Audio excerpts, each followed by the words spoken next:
MDH की हल्दी मिर्ची धनिया करे कमाल। ये रंग दे, ये खुशबू दे, ये तीखा, ये कम पड़े। क्या निराला MDH मसाला।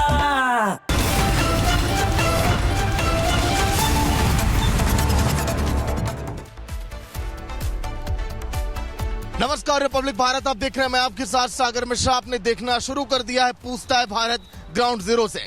देश के 4 बड़ी खबरों की इनसाइड स्टोरी हम आपको बताएंगे आज के दिन ग्राउंड जीरो से। हमारे साथ नोएडा से अनाया जुड़ेंगी, जम्मू से गुरसिमरन जुड़ेंगे, खबर आपको बताएंगे प्रयागराज की भी। लेकिन पहले चलेंगे अनाया के पास, जहां पर कैसे इंजीनियर युवराज की मौत हो गई और सिस्टम की भेंट वो चढ़ गया वो इंजीनियर। अनाया,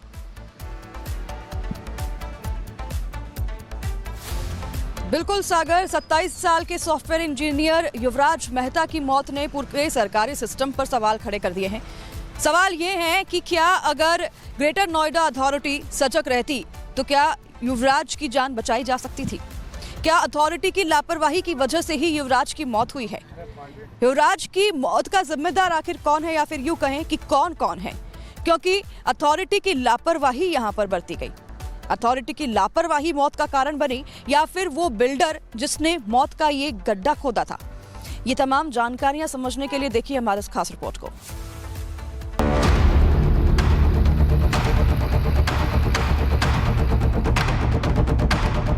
हाथ भी जोड़ रहा है, बेचारा रो रहा था बुरी तरह, बचाओ बचाओ, किसी ने बचाया नहीं। पुलिस वाले हम मौके पे खड़े थे, पुलिस वालों ने कुछ नहीं करा। वो सरकारी सिस्टम जिसे हजारों करोड़ों खर्च कर लोगों की सेवा के लिए डेवलप किया जाता है, अगर वही सरकारी सिस्टम जान का दुश्मन बन जाए तो सवाल उठना लाजमी है।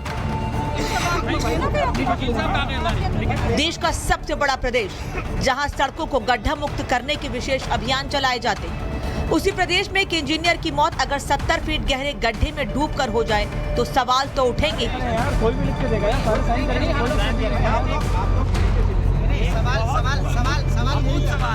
सॉफ्टवेयर इंजीनियर युवराज मेहता का गुनाह सिर्फ इतना था कि उसने 5,597 करोड़ रुपए के बजट वाली ग्रेटर नोएडा अथॉरिटी पर भरोसा कर लिया था। इंजीनियर युवराज को कहां पता था कि सरकारी सिस्टम के भरोसे जिस सड़क पर वो चल रहा है वो सड़क उसे अंतिम यात्रा पर ले जा रही है। युवराज मेहता गुरुग्राम की एक सॉफ्टवेयर कंपनी में काम करते थे। बीती रात युवराज ऑफिस से घर लौट रहे थे, लेकिन ग्रेटर नोएडा में सेक्टर 150 के पास घने कोहरे के चलते युवराज की कार नाले के पास एक बाउंड्री से टकरा गई। अनियंत्रित होने के बाद नाले के पास ही खाली पड़े एक प्लॉट में कार जा गिरी। 70 फीट गहरे इस प्लॉट में पानी भरा हुआ था। पानी में डूबने के बाद तड़प तड़प कर इंजीनियर युवराज मेहता की मौके पर मौत हो गई। हम आपको दिखा रहे हैं शुक्रवार की रात को यहाँ पर ऐसी दुर्घटना घटित हुई। ये जो आप देख रहे हैं तस्वीरें, ये दीवार यहाँ पर टूटी हैं। दरअसल एक 27 साल का युवक युवराज जिसका नाम है, मैं आपको कहूँगी एक बार तस्वीरें दिखाएं हमारे विजय को पीछे से। ये जो हाईवे और सड़क आप देख रहे हैं, यहाँ से इस तरफ से वो गाड़ी चलाकर अपने घर लौट रहा था काम से।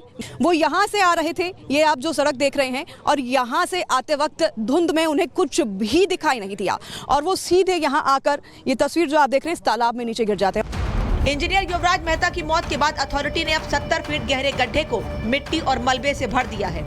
लेकिन सवाल यह है कि क्या गड्ढे में मिट्टी डालने से लापरवाही और गुनाह पर भी मिट्टी डाल दी जाएगी? आपने उस वक्त देखा कि यहाँ पर क्या हुआ था, क्या बता पाएंगे? ना हमने सुना था, शाम को आए थे हम, तो मतलब सुबह को तो पता चली यहाँ डूबा हुआ था। वो 12 बजे गिरा था और उन्हें हाथ भी जोड़ रहा है, बेचारा रो रहा था बुरी तरह, बचाओ बचाओ, किसी ने बचाया नहीं। पुलिस वाले हम मौके पे खड़े थे, पुलिस वालों ने कुछ नहीं करा और देख रहे थे। अरे इतनी देर में तो रस्सी ला के कूद भी जाता, कोई बिगड़ तहरिया भी होता तो भी बचा लेता उसे। पूछता है भारत ग्रेटर नोएडा के सरकारी सिस्टम से, 70 फीट गहरे मौत वाले गड्ढे को पहले क्यों नहीं भरा गया? शिकायत के बावजूद सड़क पर रिफ्लेक्टर क्यों नहीं लगाए गए? घने कोहरे के बावजूद स्ट्रीट लाइट्स को दुरुस्त क्यों नहीं किया जाता है? खुले पड़े गड्ढे के पास बैरिकेड्स क्यों नहीं लगाए गए थे? सरकारी विभाग के अधिकारी ग्राउंड पर काम क्यों नहीं करते हैं? और सबसे बड़ा सवाल तो ये है कि जिन अधिकारियों की लापरवाही की वजह से युवराज की मौत हुई, क्या उन पर कोई एक्शन होगा? मेरी समझ में एक बात नहीं आ रहा, वहाँ पे आग लगी थी या इंसान डूबा था? फायर पुलिस आने की क्या जरूरत थी, क्या बुलाने की जरूरत थी? क्या आग बुझाने के लिए आई थी वो? एनडीआरएफ की टीम मौजूद नहीं थी वहाँ पे? कोई नहीं मैम, मैं आपको सच बता रहा हूँ, 3.5 घंटे तक वो गुहार लगाता रहा, लेकिन किसी ने बचाने की कोशिश नहीं की। निकम्मे सरकारी सिस्टम की लापरवाही की कीमत राजकुमार मेहता के बेटे युवराज मेहता को अपनी जान देकर चुकानी पड़ी। परिवार के ऊपर दुखों का पहाड़ टूट पड़ा है। मैंने 112 पर पुलिस की सहायता ली। पुलिस आई करीब 20-22 मिनट के बाद, और फिर उन लोगों ने फायर ब्रिगेड को फ़ोन किया, फिर कंसर्न और रेस्क्यू टीम को फ़ोन किया। फायर ब्रिगेड आई, लेकिन उनके पास कोई टीम में मीनिंगफुल सपोर्ट सिस्टम नहीं था। उनके पास डाइवर नहीं था या स्विमर नहीं था, बोट नहीं था उनके पास, ताकि बोट से उस विक्टिम तक जा सकें और उसको बचा सकें। पुलिस ने युवराज की मौत को बतौर दुर्घटना अपनी फाइल में दर्ज कर लिया है। सदियों पुरानी जांच पड़ताल वाली परंपरा भी पूरी की जाएगी, लेकिन सवाल यह है कि क्या दोषियों को सजा मिलेगी? सजा तो छोड़िए, क्या दोषी चिन्हित भी कर लिए जाएंगे? शायद नहीं। देश की राजधानी से सटे गौतम बुद्ध नगर जिले के सरकारी सिस्टम ने पहली बार अपनी लापरवाही से किसी की जान नहीं ली है। नोएडा में सड़क हादसे ऐसे होते हैं जैसे पतझड़ के मौसम में पेड़ों से पत्ते गिर जाते हैं। साल 2025 में गौतम बुद्ध नगर में 400 से ज्यादा लोगों की मौत सड़क हादसों में हुई थी। जिले में औसतन हर रोज एक मौत सड़क हादसे में होती है। बड़ी बात यह है कि पूरे देश में गड्ढों के कारण होने वाली कुल मौतों में उत्तर प्रदेश का अक्सर शीर्ष पर नंबर रहता है। एक रिपोर्ट के मुताबिक देश में सड़क हादसे से होने वाली मौतों में से लगभग 50% से ज्यादा अकेले उत्तर प्रदेश में होते हैं। कई बार लापरवाही सड़क पर चलने वालों की होती है तो कई बार सरकारी सिस्टम की, लेकिन इंजीनियर युवराज की मौत का जिम्मेदार सरकारी सिस्टम है। अगर समय रहते ग्रेटर नोएडा अथॉरिटी ने सभी मौत वाले गड्ढे भर दिए होते तो इंजीनियर युवराज मेहता को महज 27 साल की उम्र में दुनिया छोड़कर नहीं जाना पड़ता। Bureau report, Republic Bharat. तो रिपब्लिक भारत की टीम ने आज के दिन ग्राउंड जीरो पर रहकर युवराज की मौत के बाद एक-एक कड़ियों को खंगाला, लेकिन इंजीनियर युवराज की मौत ने आज के दिन भ्रष्ट सिस्टम को एक्सपोज कर दिया। चाहे वो अथॉरिटी के लापरवाह अधिकारी हो या फिर वो लापरवाह बिल्डर जिसने मौत का गड्ढा खोद रखा था, वो भी 70 फीट का, जिसमें इंजीनियर की मौत हो गई। लेकिन अब सवाल यह है कि क्या बिल्डर पर गैर इरादतन हत्या का केस चलेगा या फिर नहीं? कहीं ऐसा तो नहीं इंजीनियर की मौत की फाइल को भी किसी गड्ढे में दाब करके छोड़ दिया जाएगा? क्या उन अधिकारियों पर एक्शन लिया जाएगा? आज दिन भर हमारी टीम ने खंगाली कि कड़ियां, कौन है लापरवाह, कौन है गुनहगार, सब कुछ आपको दिखाएंगे।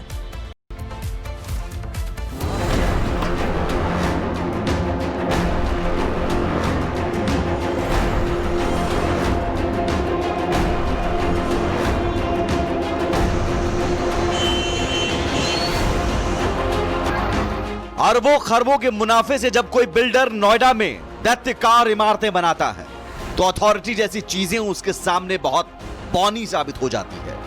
इसलिए प्राइवेट बिल्डर ना अथॉरिटी से डरता है ना पुलिस प्रशासन से। तो फिर ऐसे बिल्डर को भला एक परिवार का चिराग बुझ जाने पर क्या ही अफसोस होगा। रिपब्लिक भारत ने पीड़ित परिवार को इंसाफ दिलाने की मुहिम चलाई तो 27 साल के इंजीनियर युवराज मेहता की मौत मामले में सुस्त सिस्टम की थोड़ी बहुत आंख खुल गई। फिलहाल MZ Wiz town planner private limited और Lotus Greens construction private limited के खिलाफ FIR दर्ज कर ली गई है। बिल्डर ने अपने कमर्शियल प्रोजेक्ट के लिए गड्ढा खोदा था जिसमें बारिश और सीवेज का पानी भरता रहा, लेकिन ना बिल्डर को दिखा और ना ही अथॉरिटी के उन अधिकारियों को जिन्हें कमर्शियल प्रोजेक्ट के सुरक्षा मानकों पर नजर रखने की जिम्मेदारी दी जाती है। उनके पास था ही नहीं। मैंने पूछा भी उनके एक अधिकारी से कि क्या लाइफ जैकेट था, लेकिन कोई जा ही नहीं रहा था। बोला कि नहीं, स्विमिंग नहीं आती, कोई स्विमर नहीं है यहाँ पे। जैकेट के साथ भी नहीं जा रहे? नहीं, कोई नहीं गया, उतरा पहुंचाने की कोशिश नहीं की? नहीं तो बच सकता था ना वो। हादसा इतना भयानक है कि इसे सुनने वालों की रूह कांप जा रही है। एक्शन के नाम पर FIR भी दर्ज कर ली गई है, लेकिन पूछता है भारत ग्राउंड जीरो से, क्या बिल्डर को गिरफ्तार किया जाएगा? क्या बिल्डर पर गैर इरादतन हत्या का मामला नहीं चलना चाहिए? क्या बिल्डर सुरक्षा मानकों की अनदेखी का आरोपी नहीं है? क्या बिल्डर के प्रोजेक्ट का पंजीकरण रद्द नहीं होना चाहिए? क्या अथॉरिटी के अधिकारियों को लापरवाही की सजा मिलेगी? कितने सवाल पूछें, किस किस से पूछें? सरकारी सिस्टम में सब तो एक ही थैली के चट्टे बट्टे हैं। उस समय जीरो विजिबिलिटी थी। इस घटना के संबंध में जो पीड़ित हैं उनकी तरफ से, उनके परिवार की तरफ से दी गई तहरीर के आधार पर सुसंगत धाराओं में थाना नॉलेज पार्क में अभियोग पंजीकृत किया गया है। राजीव नारायण मिश्रा जी, सही कहा आपने, विजिबिलिटी जीरो थी, इंजीनियर को कुछ दिखा नहीं, लेकिन विजिबिलिटी उस सड़क की नहीं बल्कि पूरे सरकारी सिस्टम की ही जीरो है। वो सिस्टम जिसे बिल्डर की मौत बांटने वाले गड्ढे नहीं दिखते, वो सिस्टम जिसकी आंखों पर बिल्डर के प्रभाव और रौब की पट्टी चढ़ी होती है। इस सरकारी सिस्टम की विजिबिलिटी में अगर समय रहते थोड़ा भी सुधार हो जाता तो इंजीनियर युवराज को अपनी जान नहीं गंवानी पड़ती। Bureau report, Republic Bharat. तो देखा आपने, भ्रष्ट और लापरवाह अथॉरिटी के अधिकारी अभी भी आंखों पर पट्टी बांधे बैठे हैं, वो गड्ढा अभी भी खुला है। अब चलेंगे जम्मू, जहां पर गुरसिमरन हमारे साथ मौजूद होंगे। वो आपको बताएंगे कि आखिर घाटी में आतंकी एक बार फिर एक्टिव कैसे हो गए, जैश के आतंकी एक बार फिर क्यों बौखलाए हुए हैं, क्या गुरसिमरन 26 जनवरी से पहले यह आतंकी बड़ी घटना को अंजाम देने की फिराक में है। Gursimran, over to you. Jammu Kashmir में घुसे 3 खूंखार आतंकी। जी हां, 26 जनवरी से पहले पूरे देश में इस बात से हड़कंप है कि 3 पाकिस्तानी आतंकी जो जम्मू कश्मीर में एक्टिव हैं, किसी बड़ी वारदात को अंजाम देने की कोशिश से ये आतंकी जम्मू कश्मीर, खासतौर पर 2 जिले उधमपुर और कठुआ के जंगलों में लगातार एक्टिव हैं। सुरक्षा बल लगातार इन आतंकियों को पकड़ने के लिए बड़े पैमाने पर अभियान चला रहे हैं। आखिरकार ये आतंकी कौन हैं और कितने खतरनाक हैं ये तीनों आतंकी? क्या मुनीर की तरफ से किसी बड़े टास्क को करने के लिए इन्हें जम्मू कश्मीर में भेजा गया है? इसी पर देखिए एक खास रिपोर्ट।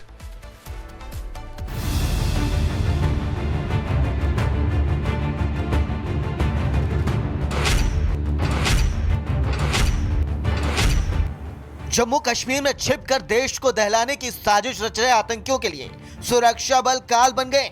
26 जनवरी से पहले घाटी के जंगलों में आतंकियों की तलाश तेज कर दी गई। गणतंत्र दिवस को लेकर जम्मू कश्मीर में हाई अलर्ट है। चप्पे चप्पे पर सुरक्षा तंत्र मजबूत कर दिया गया है। इन 3 दहशतगर्दों को गौर से देख लीजिए। जैश ए मोहम्मद के इन 3 आतंकी निक्कू, उस्मान और मावी की तलाश में सुरक्षा बल जुट गए हैं। जंगलों की खाक छानी जा रही है ताकि देश के गणतंत्र पर ये तीनों आतंकी अपने गन से खून के धब्बे न लगा पाए। दरअसल 26 जनवरी से पहले जम्मू के कठुआ और उधमपुर में आतंक विरोधी अभियान को सुरक्षा बलों ने तेज कर दिया है। इसी कड़ी में जैश के आतंकी निक्कू, उस्मान और मावी को जल्द से जल्द ढेर करने का आदेश जम्मू कश्मीर पुलिस के डीजीपी ने दिया है। कठुआ और उधमपुर में एक्टिव तीनों आतंकियों की पहचान होने के बाद अब इनकी लोकेशन ट्रेस की जा रही है। इस बार सुरक्षा बलों के रडार पर वो 3 आतंकी हैं जो पाकिस्तान से प्रशिक्षित हैं। इनमें से एक आतंकी निक्कू है जो कठुआ के मछेड़ी इलाके के रहने वाला है। साल 2003 में निक्कू पाकिस्तान चला गया था और 2023 के आखिर में यह पाकिस्तान से घुसपैठ कर एक बार फिर भारत की सरजमी पर लौटा और फिर इसने आतंक के कमांडर के तौर पर यहाँ पर कई आतंकी हमलों को अंजाम दिया। इसके अलावा 2 और आतंकियों की अब जम्मू कश्मीर पुलिस और अन्य सुरक्षा एजेंसियों ने पहचान कर ली है, जिनके नाम उस्मान और उसके साथ साथ दूसरा बड़ा खूंखार आतंकी जो पाकिस्तान से खास ट्रेनिंग लेकर भारतीय सरजमी पर पहुंचा है, वो मावी है। तीनों आतंकियों की तस्वीरें भी अब सुरक्षा बलों के पास मौजूद हैं।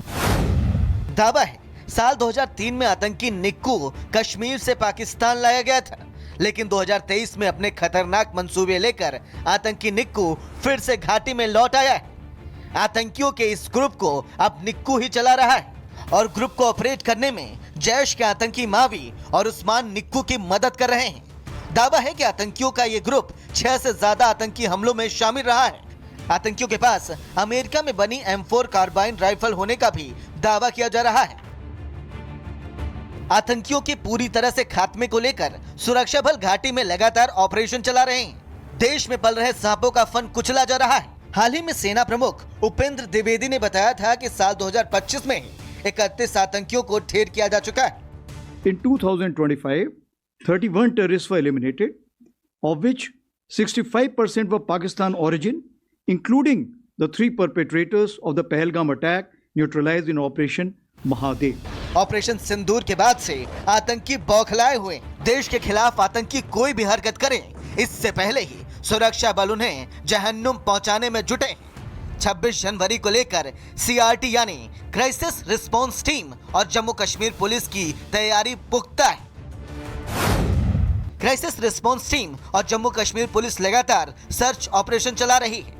जम्मू में रिहायशी इलाकों के साथ साथ तवी नदी के आसपास भी सर्च ऑपरेशन चलाया गया है। सांभा में लगातार दिख रहे पाकिस्तानी ड्रोन के चलते Jammu Kashmir police super active mode में है। आशंका जताई जा रही है कि पाकिस्तानी आतंकी गणतंत्र दिवस के मौके पर ड्रोन से बड़ा हमला कर सकते हैं। जम्मू कश्मीर के सीमावर्ती इलाके में पाकिस्तानी ड्रोन की सक्रियता काफी बढ़ गई है।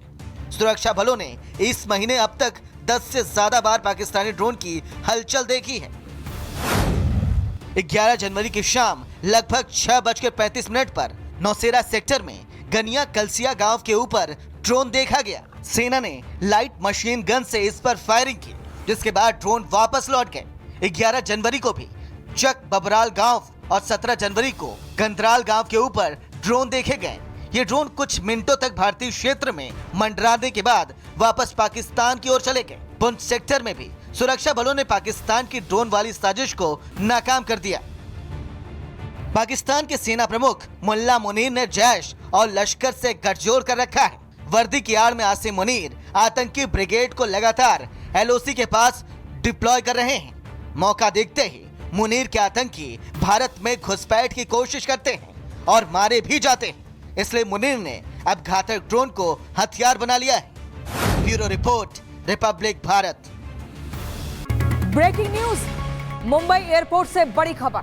मुंबई कस्टम्स ने बड़ी कार्रवाई करते हुए 1200 करोड़ तक का अवैध सोना पकड़ा है, जो चोरी छिपे देश के अंदर स्मगल किया जा रहा था। इस एक्शन में सोना और महंगे लग्जरी सामान जब्त किए गए हैं। इस पूरे ऑपरेशन को लीड किया superintendent customs officer Arjun Meena और उनकी टीम ने। जांच के दौरान चौधरी सिंडिकेट का नाम सामने आया है, जिसे देश के बड़े स्मगलिंग नेटवर्क में से एक माना जा रहा है। इतनी बड़ी कार्रवाई के बाद एक बात तो साफ है, अगर कस्टम्स को शक है, चेकिंग तो होगी। देखिए तस्करी द स्मगलर्स वेब सिर्फ नेटफ्लिक्स पर। तो चलिए अब आपको प्रयागराज में संगम के माघ मेले की वो तस्वीर दिखाएंगे, जहां पर शंकराचार्य वर्सेस प्रशासन वाली तस्वीर दिखाई दी। माघ मेले में आज कड़ाके की ठंड के बावजूद वहां पर करोड़ों लोगों ने आस्था की डुबकी लगाई संगम में, लेकिन शंकराचार्य और अभिमुक्तेश्वरानंद ने इस कड़ाके की ठंड में भी वहां का तापमान बढ़ा दिया। तीखी नोकझोंक देखी गई प्रशासन से और इन संतों के बीच में। आरोप ये लगाया गया कि अपनी रथ लेकर जाना चाहते थे, लेकिन इनको रोका गया और वहीं से विवाद के जड़ों की शुरुआत हुई। आखिर आज के दिन संगम में माघ मेला क्यों बन गया विवादों का अखाड़ा, देखिए आप।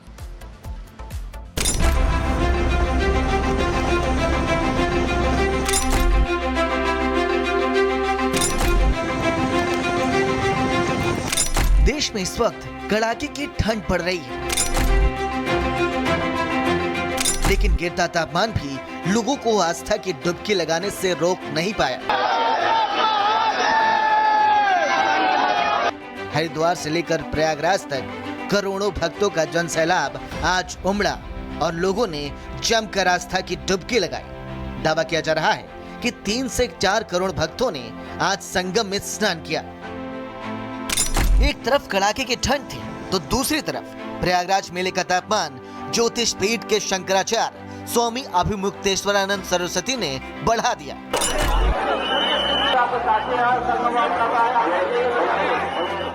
दरअसल शंकराचार्य स्वामी अभिमुक्तेश्वरानंद सरस्वती मौनी अमावस्या स्नान के लिए रथ पर सवार होकर आए थे। भारी भीड़ को देखते हुए पुलिस प्रशासन ने स्वामी अभिमुक्तेश्वरानंद से अपील की कि वो पैदल जाकर ही स्नान करें। दावा है प्रशासन की अपील के बाद अभिमुक्तेश्वरानंद के समर्थक भड़क गए और रथ पर जाने की जिद पर लगे रहे।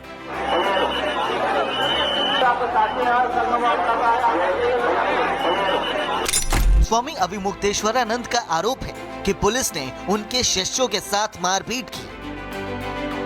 फिर एक दल आया पुलिस वालों का और वो संतों को मारने लगे। ये क्या है? इसीलिए अब हम नहीं जा रहे हैं।